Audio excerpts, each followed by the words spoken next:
আসসালামু আলাইকুম। স্বাগত জানাচ্ছি আজকের রেসিপিতে। তো প্যানকেক কিন্তু আপনারা সবাই তৈরি করতে পারেন। তো আমি আজকে একটু ডিফারেন্ট ভাবে করব আলুর প্যানকেক। তো চলেন কিভাবে তৈরি করেছি। এখানে আলু নিয়েছি। আলু ২টা আলুই আমি নিয়েছি। এখন ভালো করে খোসা ফেলে নিতে হবে। আলুর মধ্যে কিন্তু কোনো রকম খোসা থাকা যাবে না। সুন্দর করে ক্লিন করে নিতে হবে। তো আমি ২টা আলুই সুন্দর করে পরিষ্কার করে নিয়েছি। এখন একটা গ্রেটারের চিকন পাশ দিয়ে, যেকোনো গ্রেটার নিলেই হবে। আ চিকন পাশ দিয়ে গ্রেট করে নিতে হবে আলুগুলোকে। তো এই যে আমি সুন্দর করে ২ টা আলুই গ্রেট করে নিচ্ছি। আর হচ্ছে আমার লাগবে ১ কাপ আলু। আমি এখানে এই কুচিটাকে একটু মেজারমেন্ট কাপে মেপে নিব। এখানে ১ কাপ আলুর কুচি লাগবে। তো আমি সবটুকু আলুই এই যে ১ কাপই হয়েছে। আ আমার মাপ মতোই হয়েছে। আচ্ছা, এখন হচ্ছে এই আলু কুচিটাকে খুব ভালো করে ধুয়ে নিতে হবে। তো আমি একটা বাটিতে পানিতে ভিজিয়ে দিলাম। এখন অফ ক্যামেরায় আমি খুব সুন্দর করে ধুয়ে নিয়ে এসেছি। এই যে এরকম পরিষ্কার হয়েছে আর এরকম কুচি, কুচি হয়েছে আলুটা।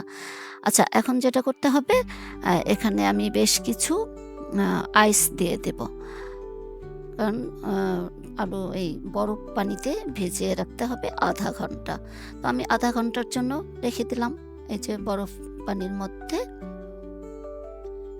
এখন ০.৫ ঘন্টা পরে আসছি। ০.৫ ঘন্টা পরে এই যে আলুগুলোকে আমি ভালো করে পানির থেকে চেপে, চেপে তুলে নেব। একদম চেপে পানি ফেলে দিব। আলুর মধ্যে কোনো রকম পানি থাকা যাবে না।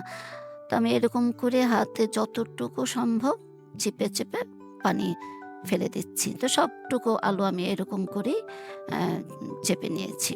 পানি ফেলে দিয়েছি।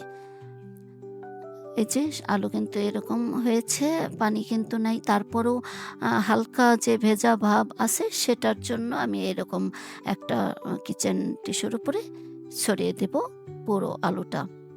কারণ গায়ে যে একটু ভেজা ভাব আছে সেটাও যেন না থাকে, সেজন্য এই টিস্যুর উপরে ছড়িয়ে দেব। এই প্যানকেকটা কিন্তু খেতে অনেক ভালো হয়। আপনারা এভাবে আ কেউ তৈরি করে খেয়েছেন কিনা জানি না। যদি না খেয়ে থাকেন তাহলে একবার ট্রাই করবেন। আচ্ছা, এখন হচ্ছে ব্যাটার রেডি করতে হবে। তো এখানে আমি একটা বাটি নিয়েছি আর হচ্ছে ময়দা নিলাম ১ টেবিল চামচ। ১ চা চামচ দিচ্ছি কর্নফ্লাওয়ার। এখন দিয়ে দিব ১ চিমটি পরিমাণ লবণ বা প্রয়োজন স্বাদ অনুযায়ী লবণ। দিয়ে দিচ্ছি উঁচু করে ১ চা চামচ চিনি।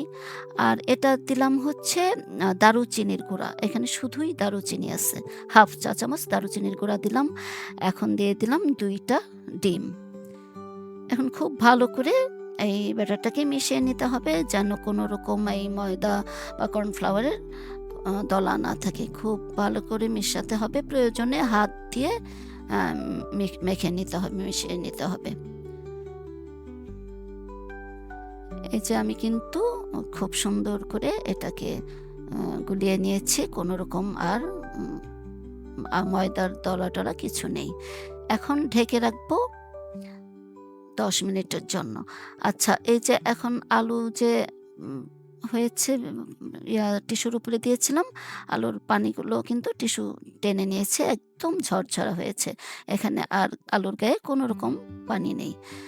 তো এখন আলুটাকে একটু বাটার দিয়ে ভেজে নিতে হবে। চুলায় আমি প্যান বসিয়েছি, দিয়ে দিলাম একটু বাটার। আলুর অনুযায়ী বা প্রয়োজন মতো বাটার দিয়ে নিলেই হবে।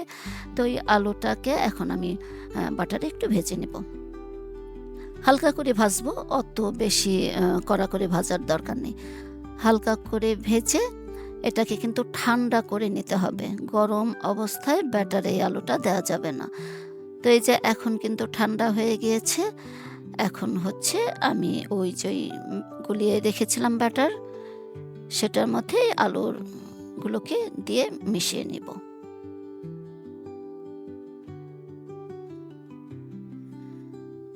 এই যে এখন সবটুকু আলু আমি ব্যাটারের মধ্যে দিয়ে খুব ভালো করে আ গুলিয়ে নেব। ব্যাটারটা একটু নেড়ে দিলাম।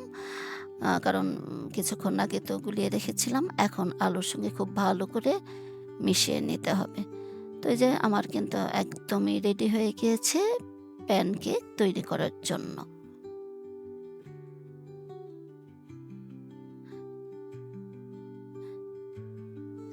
এখন চুলায় প্যান বসিয়েছি, দিয়ে দিলাম বাটার। এই প্যানকেকগুলো বাটারেই ভাজবো। তো বাটার দিয়ে দিলাম। বাটারটা গলে যাওয়ার পর দিয়ে দিব ওই প্যানকেক। এখানে আমি একটা ছোট ডালের চামচ দিয়ে মেপে নিচ্ছি যেন প্রত্যেকটা আম কেক সমান সাইজ হয়।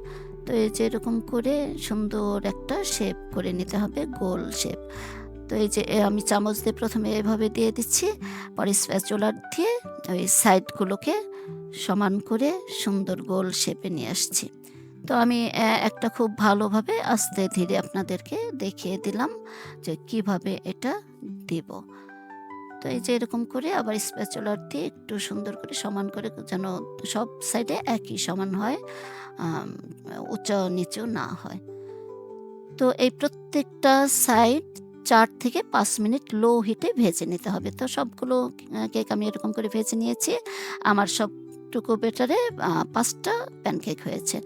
এখন হচ্ছে মধু দিয়ে দিব। এখানে আমি এমনভাবে মধু দিতে হবে যেন প্রত্যেকটা প্যানকেকের গায়ে মধু আ লাগে। তো এরকমভাবে মধু দিয়ে ছড়িয়ে দিতে হবে। সবগুলোর মধ্যে আমি সুন্দর করে মধু দিয়ে দিচ্ছি। আর আমি অফ ক্যামেরায় কলা পাতলা স্লাইস করে কেটে রেখেছি। এখন হচ্ছে ওই কেকের উপরে এই কলার স্লাইসগুলো দিয়ে ডেকোরেশন করব। এই যে এরকম করে আমি পাতলা, পাতলা করে একটা কলাই নিয়েছি।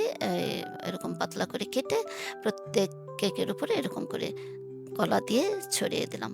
দেখতেও কিন্তু অনেক সুন্দর, খেতেও মাশাআল্লাহ অনেক ভালো হয়েছিল। আপনারা যদি এখনো এই কেকটা তৈরি না করে থাকেন, বাসায় অবশ্যই তৈরি করে খাবেন। তো আমার চ্যানেলটা এখনো যারা সাবস্ক্রাইব করেননি, সাবস্ক্রাইব করে দেবেন প্লিজ। আর লাইক, কমেন্ট, শেয়ার করবেন। সবাই ভালো থাকবেন। সবাই